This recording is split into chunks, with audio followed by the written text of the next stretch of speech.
And the wisest person in the prison, of course, had her own cell. And I went there, and I went through the door of the cell, and all of a sudden, I was in a swamp on a deserted planet somewhere. And there was a small dome-like structure in the swamp, and I knocked on the front door, and it was opened and answered by Hope Heyman. And she was wearing this full-length burlap kind of gown, and she had really floppy ears, and she said everything backwards.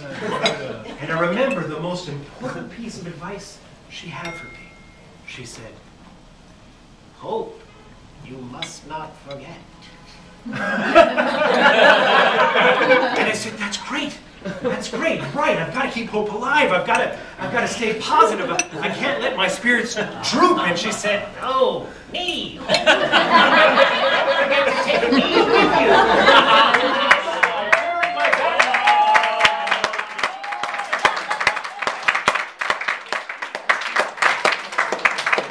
What a funny dream. So we were there, we had the teams all in place, the tunnelers had already started tunneling in my dream. I went down there, I looked, there was Brian and Ken with their shirts off, all sweaty and digging, and they'd come to a place in the tunnel that was very hard. The rock was very firm. They were having trouble, and they said that they'd gotten a little hole and they could look through, and there seemed to be an opening on the other side, but they couldn't widen it. They needed some kind of antique drill bit. And somebody said, "Tony Usnick." And he showed up, and he said, "Yes, there happens to be an antique diamond drill bit in the Christie's catalog, and I can get it and use it for a couple of hours, and we might be able to open this up wider. And by the way, I'm certified in mining techniques." So I said, "Great." So we went back and got it, we started opening it up, and we got a little opening widened up, but it was still tiny by normal comparisons to the rest of the tunnel. We didn't know what we were going to do. So then someone said, "The contortionists." Oh no. So they took a little wooden cart, and they tied a rope to it, and ran it down the tunnel. And Kimberly was at the other end, and she pulled me back really fast, and there were the two contortionists piled up on top of this little wooden cart, brought them right to the end of the tunnel. It was Rochelle and Adrian. And they were wearing very attractive leotards.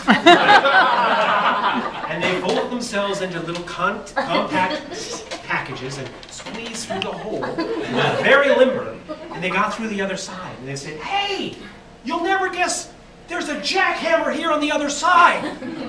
We'll tie a rope to it and you can pull it back through the hole." And then all of a sudden I heard screaming and muffled shouts, and then absolute silence. And then we were yelling, "Rochelle, Adrian," and no one answered. It was silent. So we pulled, the jackhammer was there. We opened up the hole, we went through, they were gone. They were absolutely gone, missing people. Fortunately, there was a door in the other side of the tunnel, in now what looked like a hallway. And on the door it said, "Jennifer's Angels, Detective Agency." And I went through the door, and there was Jennifer White in a very fashionable 70s white pantsuit with kind of a... And she did this beautiful hair flip thing. I got a clue for you. But the clue is down at the She Model Agency. And I said, "What?" He said, "You've got to go over there to get it." I said, "All right, come on, guys, everybody, let's go over to the She Model Agency." And we thought, this sounds a little strange. And we got to the door, and sure enough, it was written on the door, "Leslie She's Modeling Agency."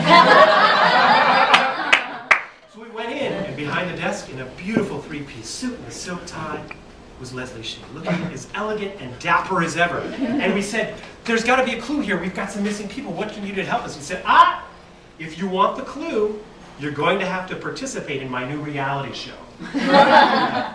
Asia's next top male model." And he said, "You're all going to have to participate in a competition." And so we said, sure, whatever we need, we'll do it. And so we had all of the tunnelers keep their shirts off and do a photo shoot. And Jeremy Courage won, of course, because he looked the best in the blue and orange eyeshadow, which are the Toastmaster colors, and he posed the best with the gavel. Because, of course, he always looks good with hammer-like objects in photo shoots. And so he won, and Leslie presented the envelope to him and said, this is your clue. And it had beautiful lace and ribbons on it and hearts. And we opened it up. It was an invitation. In the dream, it said, you were cordially invited to Madame Renda's house of pleasure. We said, let's go. I don't know what this is. We went down and there was this two-story New Orleans-style building, and the windows were open, and on the balconies were these women in beautiful diaphanous gowns leaning out, and they were giving gorgeous speeches. Their diction was excellent. And Madame Renda ushered us into the salon. She said, would you like to pass some time listening to some high-quality speeches? And we said yes. And right then, Anne Bonfilio ran out in a chef's outfit with a wooden spoon. She said, soup's on! And I thought to myself, what better way to spend a bit of time than to listening to some great speeches and enjoying some good food. So we rested for a while. We ate, and we listened. And each speech was better after the next. It got better and better. And after a while, I realized, this is like the Odyssey. I'm stuck. like Odysseus, I'm listening to the sirens. We'll be here forever, listening to these gorgeous speeches. How will we get out?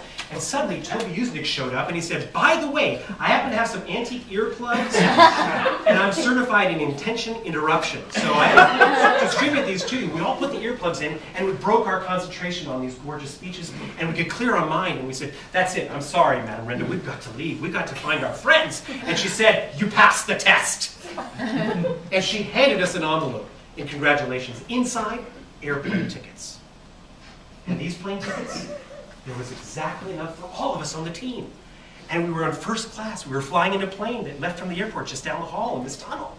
And we were flying in first class, and it was gorgeous, and we were sipping champagne, and we were enjoying ourselves, and all of a sudden there was a bump in the plane, and we started to lose altitude, and the oxygen mask dropped down, and everyone was screaming, and the next thing I realized we were gonna crash, and I woke up, and I was walking out of the surf onto an island, a lost island, and there was a figure coming out of the jungle towards me. It was Renee Tang Kong.